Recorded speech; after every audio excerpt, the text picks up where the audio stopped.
Je m'appelle Guillaume Zambrano, je suis prof de droit à la fac et j'ai initié un recours collectif contre le pass sanitaire devant la Cour européenne des droits de l'homme. Nous sommes déjà 1000 à avoir saisi la Cour européenne des droits de l'homme collectivement.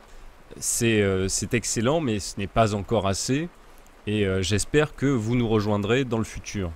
C'est absolument gratuit et c'est très simple, il suffit de télécharger la requête sur le site nopass.fr, tout est expliqué. Une question revient souvent, est-ce qu'il est encore temps de se joindre au recours collectif? Est-ce qu'on peut encore faire quelque chose contre cette loi? Oui.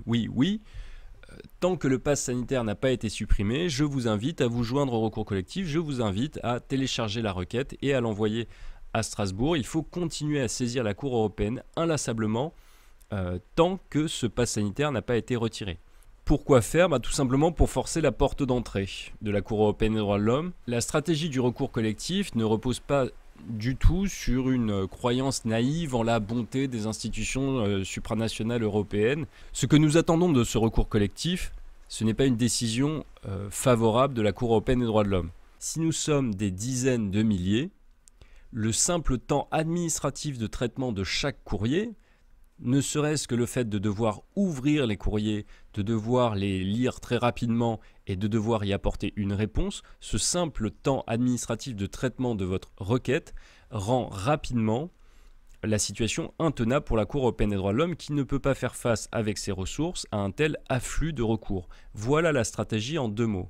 Il ne s'agit donc pas du tout d'une question d'arguments juridiques. Bien sûr qu'il y a des arguments juridiques contre le pass sanitaire, mais là, d'abord, nous faisons face à un système. Nous faisons face à un système qui est en train de nous broyer, qui met en place des lois, qui contrôle les juges, qui contrôle les médias, et c'est ce système que nous devons faire dérailler. Donc, la méthode que je vous propose consiste simplement à faire ça, à faire dérailler le système, ou plus exactement, un des maillons du système, la Cour européenne des droits de l'homme.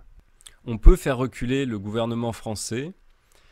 En Russie, par exemple, le maire de Moscou a essayé d'imposer un pass sanitaire et la stratégie de saturation des tribunaux a parfaitement fonctionné. 2 millions de Russes ont envoyé des recours tous azimuts à différentes juridictions, y compris aux services secrets. Ces plaintes ont été enregistrées et au bout de quelques jours, le maire de Moscou a été contraint de capituler et de retirer son projet de pass sanitaire. Peu importe l'issue du procès, peu importe que la Cour européenne des droits de l'homme admette la recevabilité du recours, peu importe que la Cour européenne des droits de l'homme finisse par concéder un constat de violation s'agissant de la loi sur le pass sanitaire, peu importe. Nous aurons déjà gagné par le simple fait d'être nombreux à avoir exercé ce recours. Le fait de paralyser le fonctionnement de la Cour européenne des droits de l'homme va envoyer un message fort et clair, non seulement au gouvernement français, mais à tous les gouvernements européens, sur la détermination des peuples à se défendre contre des mesures autoritaires. N'attendez pas le salut d'un homme providentiel, n'attendez pas que quelqu'un agisse à votre place.